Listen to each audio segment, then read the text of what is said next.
This week on The Grind, it's October, and we're in the fields of North Dakota with good friend Rick Darling at North Country Guide Service.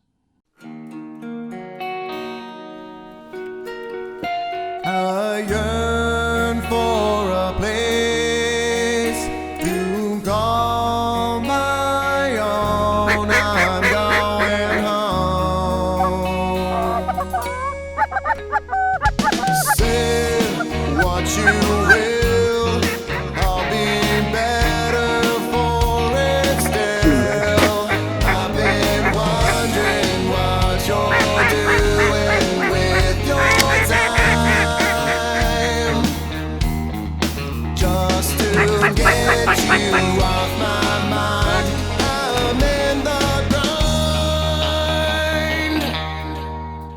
The Grind Waterfowl TV is brought to you by Dakota Decoy, premium gunning decoys for demanding hunters. Lucky Duck, masters of deception. Kent Cartridge, quality matters and performance counts. Mud Buddy, the king of mud motors. Excel, the boat to own. Cornerstone Gundog Academy, the most accessible online retriever training program. Yoder Smokers, handcrafted in the heartland. Sitka Gear, turning clothing into gear. Rig 'em Right Waterfowl, the industry leader in specialty waterfowl products. OnX Hunt, know where you stand. Benelli, simply perfect. Cowboys Wild Game Washer, as clean as you can get 'em. And these fine sponsors. This segment is brought to you by Dakota Decoy. Actually, a year ago, right now, we were sitting on about 30 inches of snow. Just a total farming disaster. All the corn, beans, everything was still out in the fields.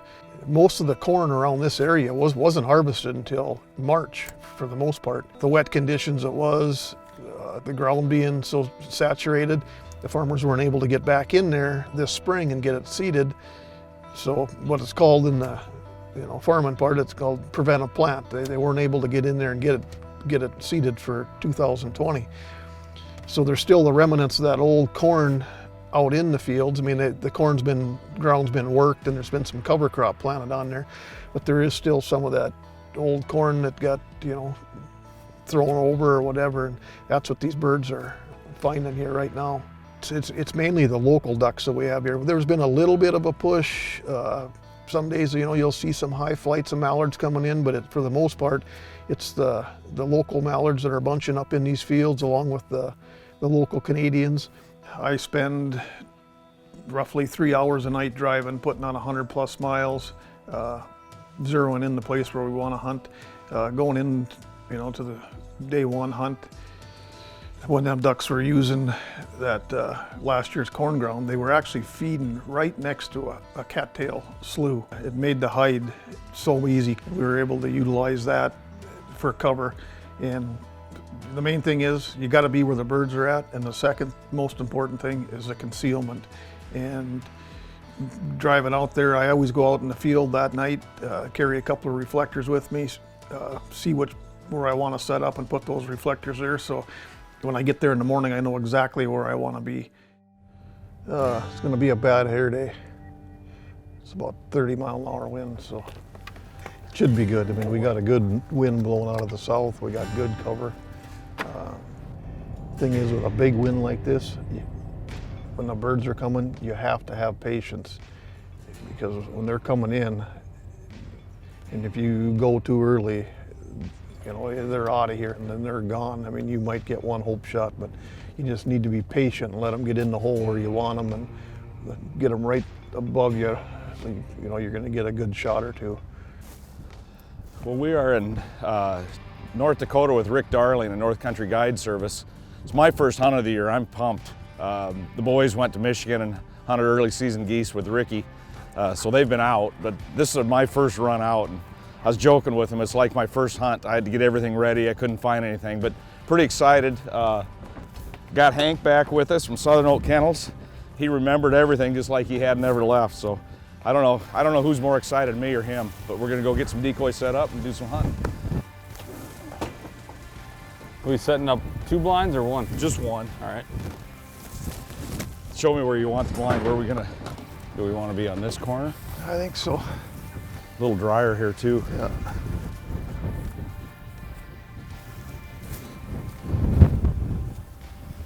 Right here, Yep. for the blind? Okay.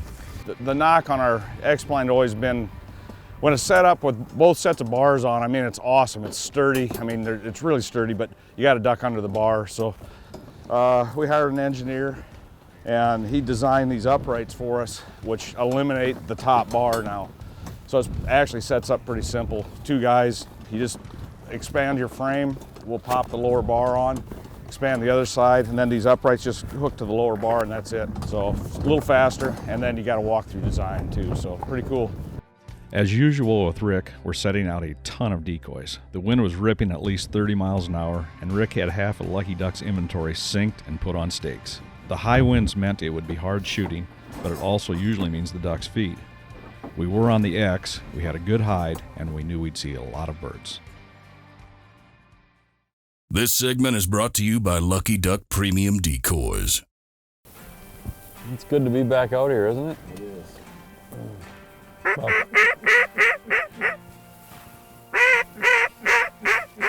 Is he just practicing or? Yeah. No, there was a little wad over here. Practice. Right above us.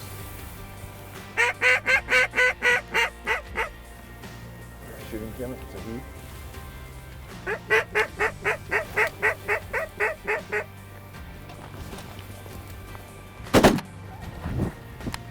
Good shot there. Hank. Did you hit him or did I hit him? I think we tag team. I think we tag team him. Susie shooter. You must have shot him. Or her. Shot her. Yeah.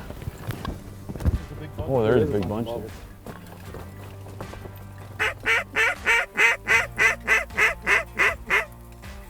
they come. Off to my right, you're gonna be there. Oh, yep.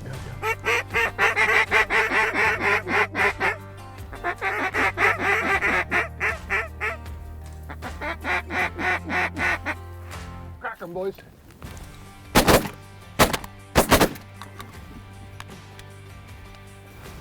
Good job. 2 drakes, I believe. That was a nice little go.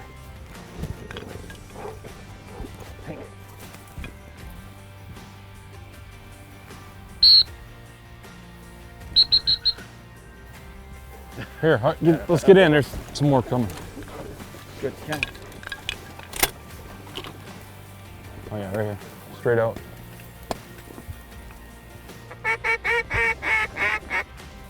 They're doing it right, boys. Yep. That was fun.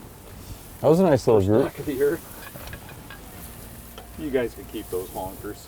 I like these ducks. I'm with you. Here comes off to the left. Oh yeah. See him? I'm just right over the corner. See him now.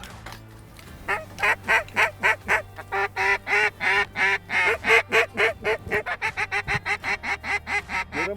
Crack 'em, boys.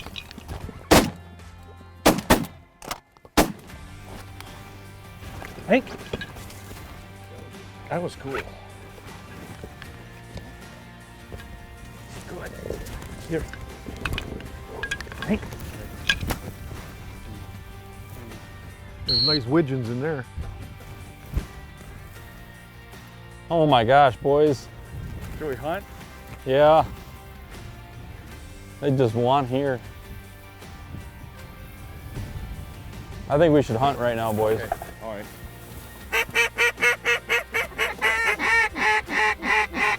They want in here.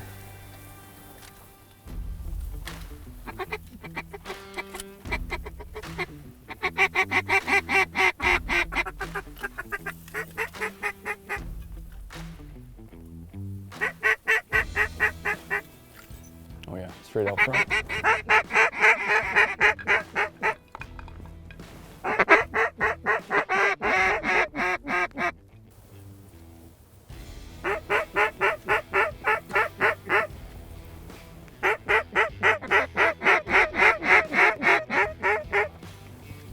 shoot a drake.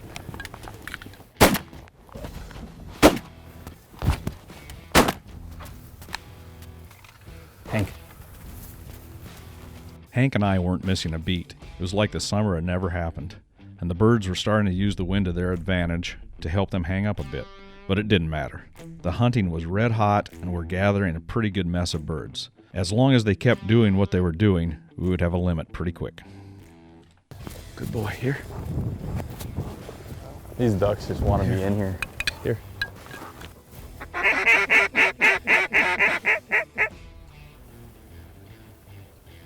Oh, there's more coming low from the left though. Really low.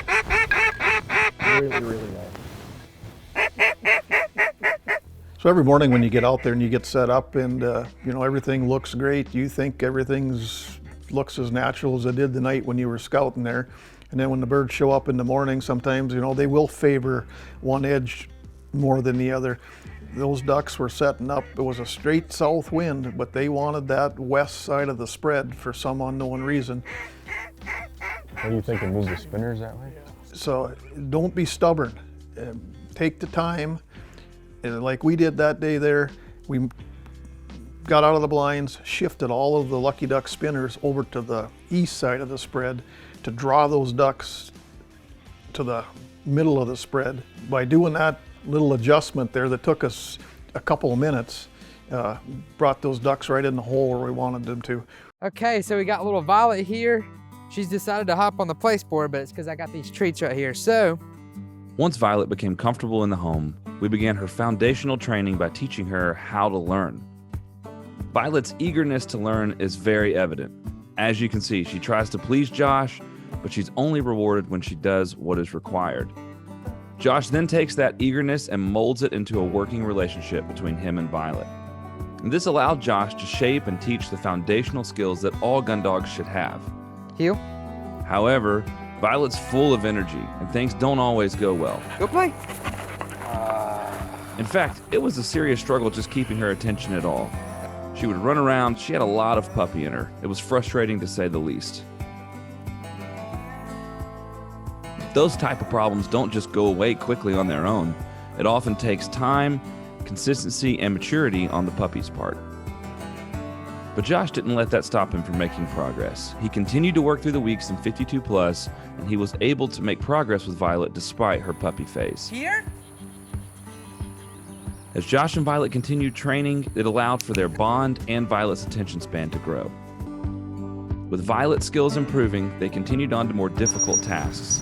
In the next episode, you'll see how Violet's journey continues with success and navigating some challenges that try to pop back up. This segment is brought to you by Kent Cartridge. Here they come sliding from the left again.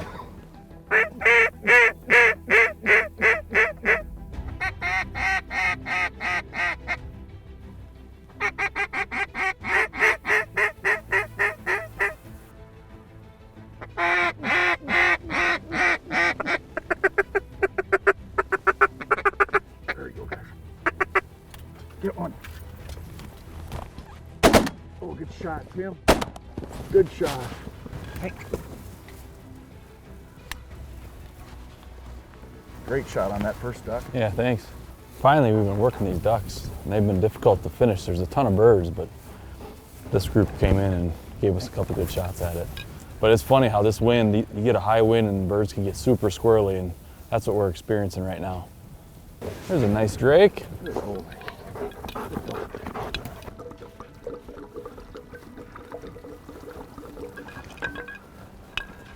Oh, there's a big wad coming, new ones. Big one? Yeah, behind this wad. Good seeing all these ducks. Yeah. Oh, man.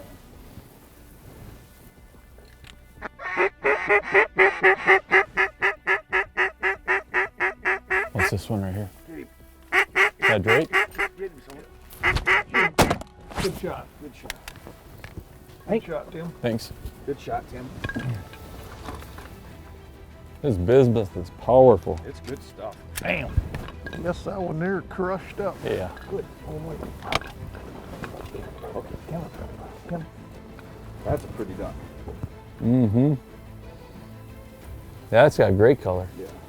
I think you're stopping a little bit. You shot them a little far back, so I think you're stopping when you're shooting. So try to keep following through the head shooting. Got to follow through, yeah. Drake right here. Here's a drake right here. That is a Drake mallard. That was it. If that thing turns around, Bill, I'm gonna bet you a Ben Franklin. Right there.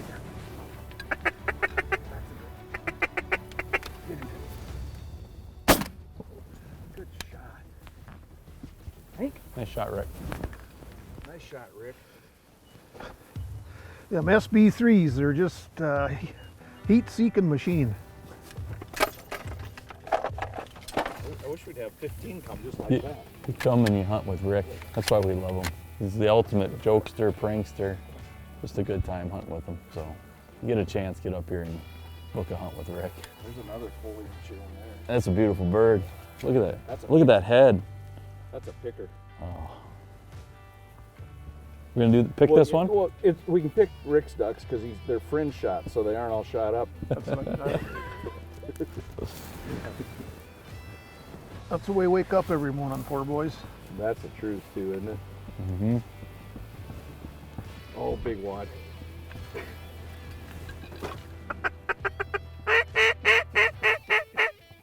That's a great drop. That's your duck right there, Kim. Whenever you're ready, Tim. Oh, shell jam. I'm gonna be honest with you. That's the first miss I've seen you in quite a while. Mm-hmm. That wasn't even a miss. That was just an all-out whiff. I mean, it was just like a slow change-up hovering right there. It was. I mean, I could see the threads on the ball. Can't argue with that. Those are usually the ones you miss. Yeah. Start thinking about it. Yeah. I wish Rick would have brought us to a field that there were some ducks in. Yeah, right. This segment is brought to you by Mud Buddy and Excel Boats. Oh, there's a lot of birds around. Oh man.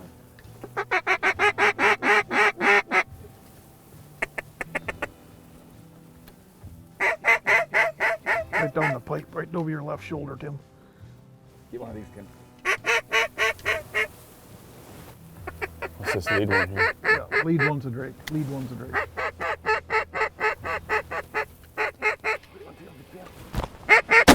Oh, great. There we go. Good job, Tim. Great shot, Tim. Thanks. Like Jim Romequist would say, if that don't light your fire, your wood's wet. Yeah, there's a lot of ducks around. Look at those ducks in the air. Bill. I know, they keep coming.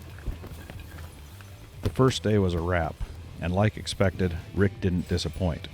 Going into day 2, we knew Rick had another good one, but the hide was going to be a battle.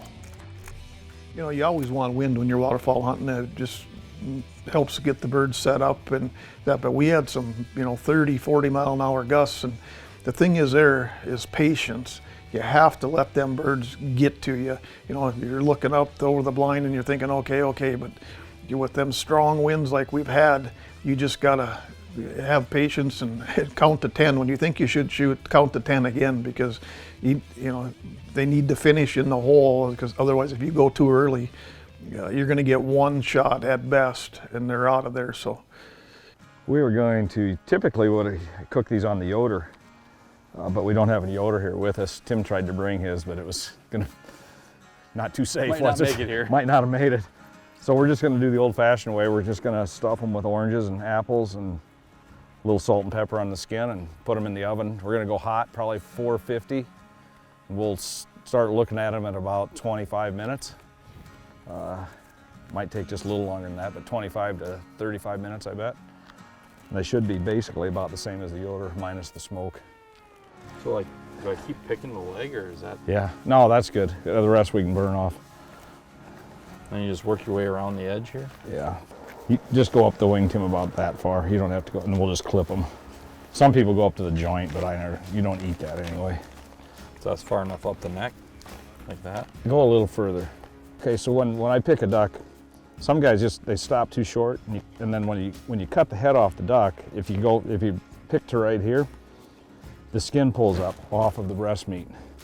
So I cut the necks a little longer, and that leaves the meat inside the breast covered in skin and fat, so it cooks better. So we picked our ducks. We're gonna try something. We're 95% of the time just breast ducks out. These were picked. We want to have a bunch of picked ducks. We're going to try out in the cowboy washer. So we're going to see what happens. I think it'll work, but I think we're probably going to have to do 1 or 2 at a time, but we'll see. We're going to try the full load here and see what happens. We'll put whole picked ducks in there, and it is cleaning them. We picked either 8 or 9 ducks, we're not sure, but they were all in there. And it was pretty full. I took 2 out, and they are spinning like they're supposed to in there, and it is cleaning them up. Man, look at that. It's honestly working better than I thought it would. It does a miracle job on just breasts, but they're able to spin around in there, and cleaning the inside of a duck out is not easy. That's pretty darn good. I might even put stuffing in that duck.